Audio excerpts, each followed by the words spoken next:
আসসালামু আলাইকুম এভরিওয়ান, আমি কর্নাসুম কুকিং থেকে আজকে আপনাদের জন্য মোরগ পোলাওর একটা রেসিপি শেয়ার করব। এর জন্য আমি আধা কাপ তেলের মধ্যে আমি প্রায় 1 কাপ পেঁয়াজ বেরেস্তা করে নেব। তো এইভাবে আমি বিছিয়ে দিচ্ছি, পেঁয়াজটা দেখতে পাচ্ছেন। আর আপনারা কে কোথা থেকে আমার ভিডিওটা দেখছেন প্লিজ আমার চ্যানেলটা একটু সাবস্ক্রাইব করে দিবেন যদি ভালো লাগে, আর নোটিফিকেশন অন করার জন্য বেল আইকন টিপ দিয়ে রাখবেন। তো এর মধ্যে একটা ট্রিক্স বলছি, পেঁয়াজ বেরেস্তার সময় একটু চিনি দিয়ে দিলে সুন্দর হয়, ভাজাটা দেখতেও সুন্দর আর অনেক মুচমুচে থাকে অনেকক্ষণ পর্যন্ত। তো এই তো আমার বেরেস্তাটা হয়ে গেছে। তারপর আমি ওই প্যানে 2 টেবিল চামচ ঘি দিয়ে দিলাম। তারপরে আমি অন্যান্য মশলা তৈরি করতে যাব। এদিকে আমি কাজু বাদাম 10টা আর কাঠবাদাম 10টা নিয়েছি।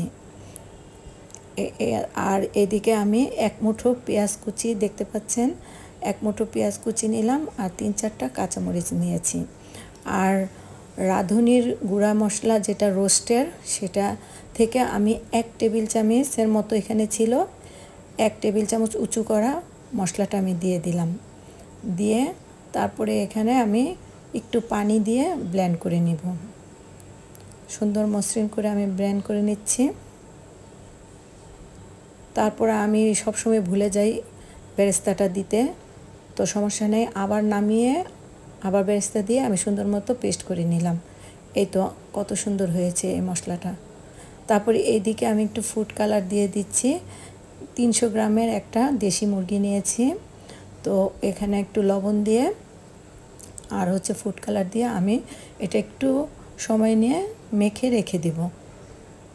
বেশি সময় নেব না, যতক্ষণ আর কি আমার অন্যান্য জিনিস প্রসেস করতে সময় লাগে। তারপরে এদিকে আমি একটু গরম মশলা নিয়ে নিয়েছি।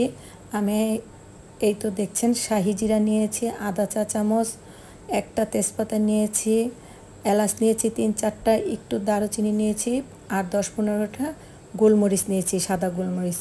1 চা চামচ উঁচু করে আদা রসুন দিলাম। আর যে মশলাটা আমি বানিয়ে রেখেছিলাম বাদামের, উঁচু উঁচু করে আমি 3 চামচ দিয়ে দিলাম।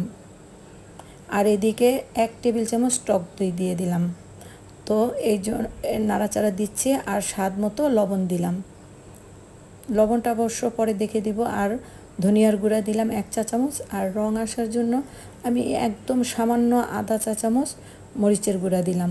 এই তো এখন এটাকে আমি সুন্দর করে কষিয়ে নেব একদম তেল উপরে উঠে আসা পর্যন্ত, এভাবে কষিয়ে নেব। আর এদিকে আমি একটা কথা বলে নিচ্ছি, আমি একটু যেহেতু এটা পোলাও বিরিয়ানি, তো একটু টেস্টিং সল্ট দিলাম, এটা অপশনাল, আপনারা যারা না খান দিবেন না। আর 1 চা চামচ ব্যালেন্সের জন্য চিনি দিলাম। তো ওই মাখা মাংসটা আমি এখন এই মশলার মধ্যে ঢেলে দিলাম।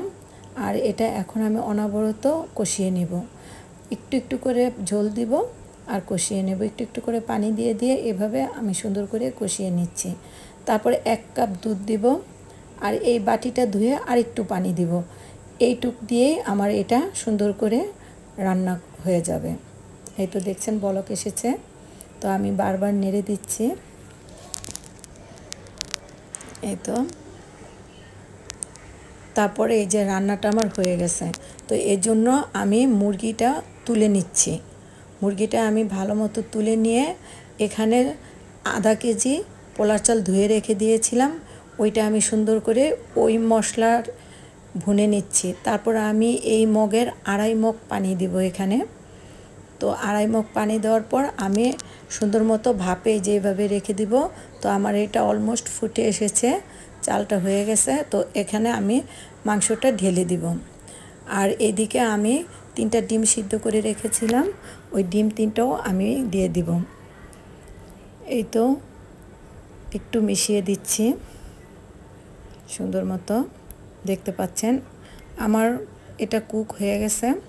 তারপরে আমি একটু 1 চা চামচ গোলাপ জল দিলাম, এটা অপশনাল, কেউ মন চাইলে দিবেন কেউ দিবেন না, অনেকটা বাপুচিদের ফ্লেভার আসে এই জন্য দেওয়া। তো ডিম 3টা আমি দিয়ে দিলাম আর পেঁয়াজ বেরেস্তা যেটুকু ছিল ওইটুকু আমি দিয়ে দিচ্ছি। এই তো দেখছেন আপনারা, তো আমার রান্না ডান।